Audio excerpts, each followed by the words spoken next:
Hello class, now we are going to continue with our exercise and calculate the expectation value for kinetic energy. So just like last time, what we're going to do is we're going to first set this up. So we have our expectation value for kinetic energy is going to be equal to this integral from negative infinity to positive infinity of our wave function at n equals 1 times our kinetic energy operator times our wave function at n equals 1. Again, our kinetic energy operator is also written like this, kinetic energy operator, and that is going to be equal to negative h bar squared over 2 mu, where mu is the reduced mass, times the second derivative with respect to x.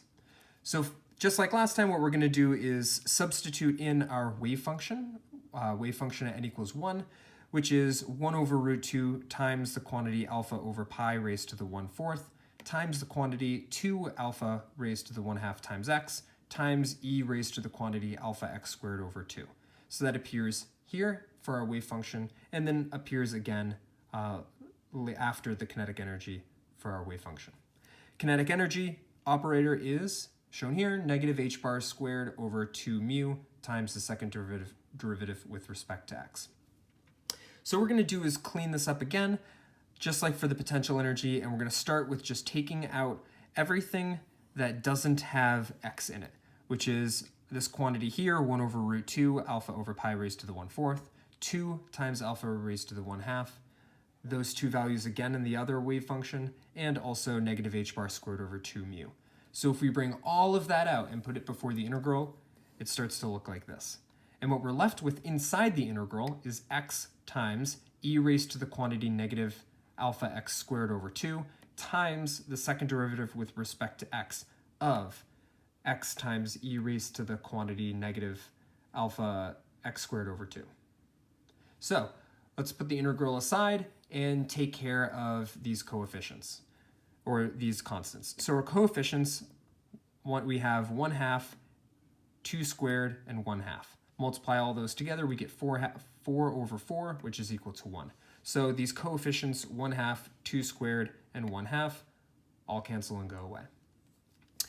We also have alpha appearing twice before the integral, and when we have alpha raised to the 1/2 times quantity alpha raised to the 1/2 squared, we get alpha raised to the 1/2 times alpha raised to the 2/2, which is equal to alpha raised to the 3/2. And again, we can factor out an alpha raised to the 3. And that whole quantity is raised to the 1/2, and that is equal to the 3/2. So this will be useful again for when we bring our alpha cubed into our parentheses above pi, as we'll see in the next step. So our expectation value for kinetic energy simplifies to being negative h bar squared over mu times the quantity alpha cubed over pi raised to the 1/2. Now let's look at what our integral contains. This time it is slightly more complex than for our potential energy, and that's because we have an operation other than multiplication within our integral. So before we can continue, we have to first find the derivative of x times e raised to the quantity negative alpha x squared over 2 before we can find the integral. So let's do that. This integral, or rather derivative, is provided. So the second derivative with respect to x of this quantity, x raised to the negative alpha x squared over 2, is going to be equal to e raised to the negative alpha x squared over 2 times the quantity alpha squared x cubed minus 3 alpha x. So the way that this is written, I want to be very clear that this quantity in parentheses is being multiplied by this whole value. The value in parentheses is not a continuation of the exponent for e. So this is by itself. It's multiplied by this quantity. And again, a from our derivative is equal to alpha. So inside the integral, what we have is x times e raised to the negative alpha x squared over 2 times the second derivative of that quantity. And what that gives us is x times e raised to the negative alpha x squared over 2 times e raised to the negative alpha x squared over 2 times the quantity alpha squared times x cubed minus 3 times alpha times x. And so we can square this quantity here and bring it out before everything else. So we have negative e raised to the negative alpha x squared over 2, that whole quantity squared. And we can distribute x into the parentheses. And so with that value squared, we get e raised to the negative alpha x squared times alpha squared times x to the 4th now, since it's x times x cubed, minus 3 alpha x squared, since it's x times x gives us x squared. Great, now we are able to take our integral, or at least set it up. So here we have the expectation value for kinetic energy. Overall now is equal to negative h bar squared over mu times the quantity alpha cubed over pi raised to the 1/2 times our integral. And our integral no longer has the derivative within it. It's important to note that we do have just mu in the denominator, and that's because up here we canceled all the coefficients. So when previously we had 2 mu in the denominator, we canceled those coefficients to be equaling 1, and so now what we're left with is negative h bar squared over mu, and that mu by itself in the denominator carries forward.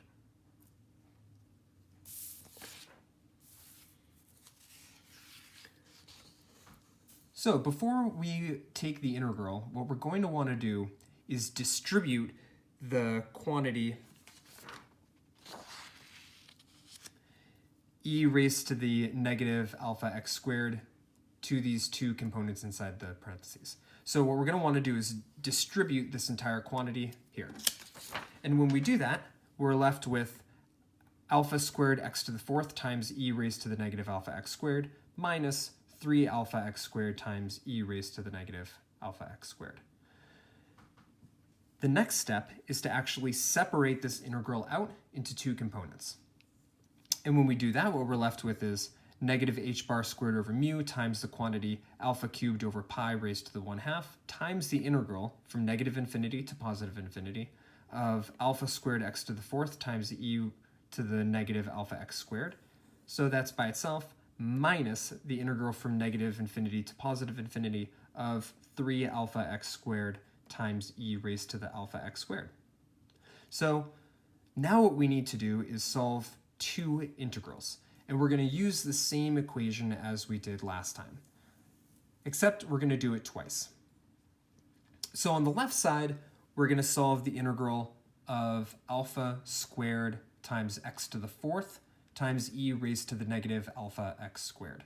So this will be very similar to our calculation for the potential energy, given that we are again dealing with x to the 4th. But let's walk through it. We're going to take alpha squared as a coefficient and just take it outside the integral, and what we're left with is this species here, x raised to the 4th times e raised to the alpha x squared. So if x to the 4th is going to be equal to x to the 2n, which comes from the equation, then we can discover that n is got to be equal to 2. So if n is 2, 2 times 2 is 4, and that's what we have, x to the 4th. Again, our 2n minus 1 is going to be equal to 3, so our numerator is going to be 1 times 3. If n is equal to 2, in the denominator we have 2 raised to the 2 plus 1, which is 8, because it's 2 cubed. And we have alpha raised to the power of 2, alpha squared. So saving a little bit of time, if we calculate all of this, calculate using the standard integral, we can find that our answer is going to be equal to 3 over 8 alpha squared times root pi over alpha. Now this is again only from 0 to infinity using the standard integral, but what we are interested in is using an integral from negative infinity to positive infinity. And so the integral that we just solved is only half of the range, so to get the full range we multiply by 2, which gives us 3 over 4 alpha squared times root pi over a.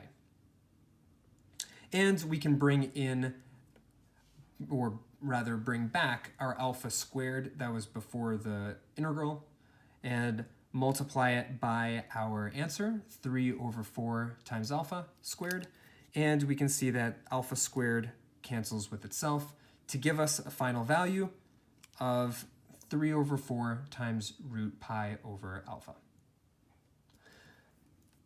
Moving on to the second integral, what we're looking to solve is the integral of 3 alpha x squared times quantity e raised to the negative alpha x squared. Now, using the standard integral, this will be from 0 to infinity. And what we're going to do first is take out 3 alpha as a constant and bring it in front of the integral. This time, we are dealing with x squared. And so, if x squared is equal to 2n as provided in the standard integral, then n has got to be equal to 1. So, our numerator is going to be a series, 1 times 3 times 5, up until our maximum value of 2 times n minus 1, which is 2 minus 1, which is 1. So our numerator is just 1. And here it is. When we solve, our numerator is just 1. Since n is equal to 1, in the denominator we have 2 raised to the power of 2, which is 2 squared, which ends up being 4, and alpha raised to the power of 1, which is just alpha. So when we take this integral from 0 to infinity, we get 1 over 4 alpha times pi over alpha. Now, given that that is only half of the range, if we want to go to negative infinity to positive infinity, we need to multiply this by 2. So we have 1 over 4 for half the range. We double that, and now we have 1 over 2 alpha times root pi over alpha. And now what we're going to do again is bring back our coefficient that was in front, or rather our constants that were in front of the integral. So they come back, and when we multiply by our answer, we have 3 times alpha times 1 over 2 alpha. The alphas cancel, and we are left with 3/2 root pi over alpha. So now we have answers for our two integrals, which are these two integrals solved. And so we substitute our answers for these integrals in. We can rewrite our expectation value for kinetic energy as so, being equal to negative h bar squared over mu times the quantity alpha cubed over pi raised to the 1/2 times our first, the answer to our first integral, 3/4 times root pi over a, minus the answer to our second integral, 3/2 times root pi over a. So now what we're going to want to do is combine these together, which makes use of a lowest common denominator, which is 4.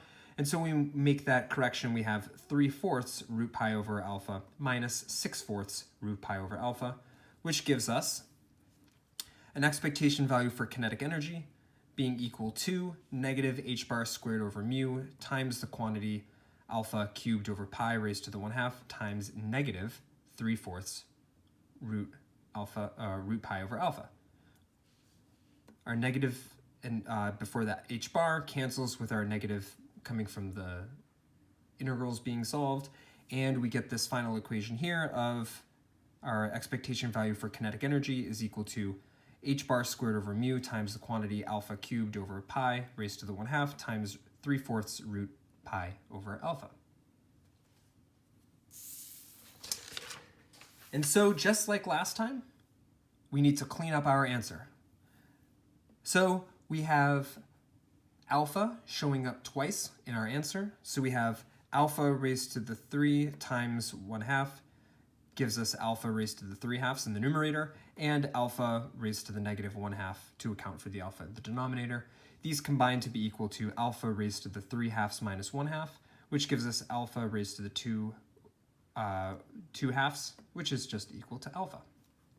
And similar to last time, we have the square root of pi in the numerator and the denominator, so pi raised to the 1/2 divided by pi raised to the 1/2 is just equal to 1, and so the values of pi cancel.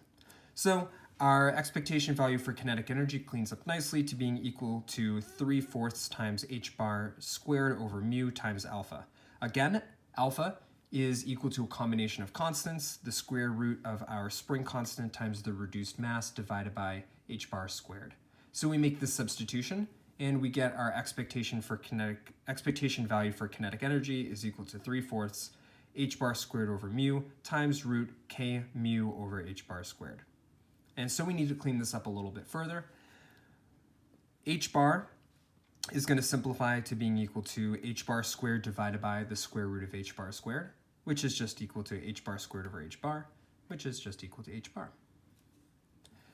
Our value for reduced mass mu shows up as in the denominator, so this is going to be mu raised to the -1, and as the square root, mu raised to the 1/2. We multiply those together and we get mu raised to the -1/2. And so mu is going to show up in the denominator of our square root.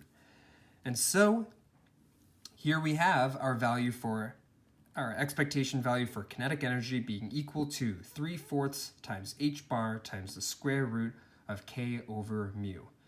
If you look back to last time, you will see that this is exactly equal to our potential energy expectation value.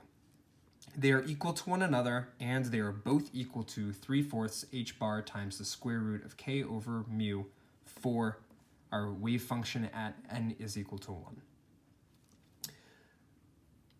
There's a more generalized equation for any wave function for the simple harmonic oscillator, and for the simple harmonic oscillator, the energy is equal to h bar times k over mu times the quantity n plus 1/2.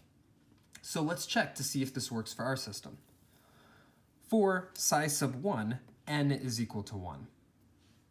And so we get an equation for energy that is equal to h bar times the square root of k over mu times the quantity 1 plus 1/2. And so we get 3/2 h bar times the square root of k over mu. So that is different than our expectation value. But our expectation value is the average value. So to find the average value of energy, we just take energy and divide by 2, and so we have 1/2 times 3/2 times h bar times the square root of k over mu is equal to 3/4 h bar times the square root of k over mu, which is exactly what we calculated.